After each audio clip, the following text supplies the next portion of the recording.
Class 8 आपके ये page number 43 में से मैंने यहाँ तक क्वेश्चन आंसर करा दिए थे। सार्थक शीर्षक का फर्स्ट करा दिया था। अब हम ये कराएंगे सेकंड वाला। यदि क्या निराश हुआ जाए के बाद कोई विराम चिन्ह लगाने के लिए कहा जाए तो आप दिए कौन से चिन्ह लगाएंगे, अपने चुनाव का कारण भी बताइए। ये क्वेश्चन नोट डाउन कर लेना है। उसके बाद में ये आपका आंसर है, इधर ये रहा। ठीक है, क्या निराश हुआ जाए के बाद कोई विराम चिन्ह लगाने के लिए कहा जाए तो मैं क्वेश्चन मार्क, यहाँ पर क्वेश्चन मार्क करा है, सिंगल इन्वर्टेड कॉमा में इसको बंद करना है, ब्रैकेट में लिखना प्रश्नवाचक चिन्ह। क्वेश्चन मार्क को क्या बोलते हैं, प्रश्नवाचक चिन्ह लगाऊंगा। इसका लगाऊंगा या लगाऊंगी, आप लड़की है तो लगाऊंगी लिख देना, नहीं तो लड़का है मतलब लड़की लड़का का ध्यान रख लेना। इसका कारण यह है कि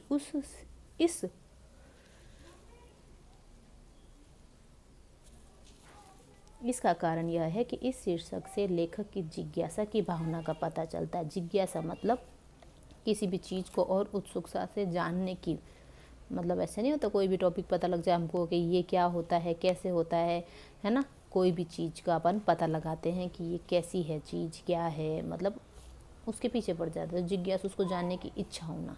ठीक है। अब सेकंड क्वेश्चन का था ये, थर्ड क्वेश्चन, आदर्शों की बातें करना तो बहुत आसान है पर उन पर चलना बहुत कठिन है, क्या आप इस बात से सहमत हैं। तर्क सहित उत्तर दीजिए। अब इसमें अपनी बात की सहमत है कि नहीं है ये लिखना है।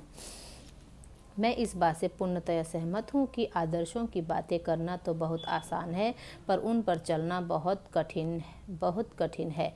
इसका तर्क यह है कि हम सभी आदर्शों की बातें तो करते हैं पर उनके पालन में हमारे सामने नाना प्रकार की संभावनाएं तथा हमारी स्वार्थपूर्ण मनोवृत्ति आ जाती है। यानी हम उनका पालन करने में हमें अनेक प्रकार की, नाना प्रकार की मतलब अनेक प्रकार की संभावना, ऐसी की ऐसी कंडीशंस आ जाती है और हमारी स्वार्थपूर्ण मनोवृत्ति, हमारी खुद की सेल्फ वो स्वार्थ आ जाता है हमारा। ठीक है।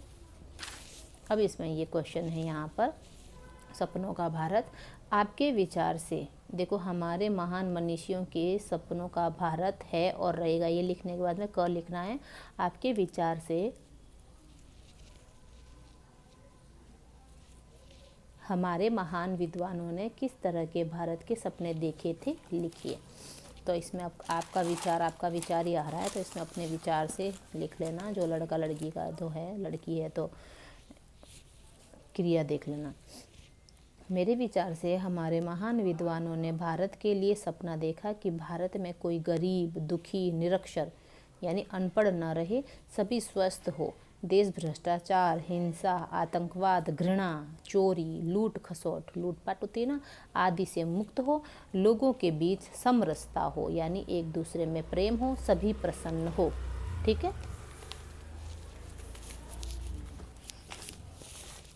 अब ख क्वेश्चन है, आपके सपनों का भारत कैसा होना चाहिए, लिखिए। लास्ट क्वेश्चन है इसका। हमारे सपनों का भारत डैश करके लिखना है। हमारे सपनों का भारत प्रदूषण मुक्त होना चाहिए, प्रदूषण रहित होना चाहिए। मुक्त मतलब उसमें प्रदूषण नहीं होना चाहिए, गंदगी, हरा भरा तथा विकसित देश के रूप में हो, जिसमें हर हाथ को काम मतलब है यहाँ पर हर किसी को रोजगार मिलना चाहिए, सभी को शिक्षा मिलनी चाहिए, स्वास्थ्य तथा पेट भर भोजन मिले, लोगों में परस्पर भाईचारा तथा एक दूसरे के लिए प्यार एवं सम्मान यानी आपस में भाईचारा हो।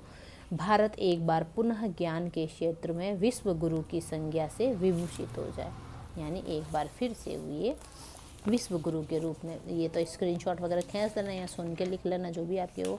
ये चैप्टर मेरा पूरा हो चुका है। अब हमारा जो 7 चैप्टर है,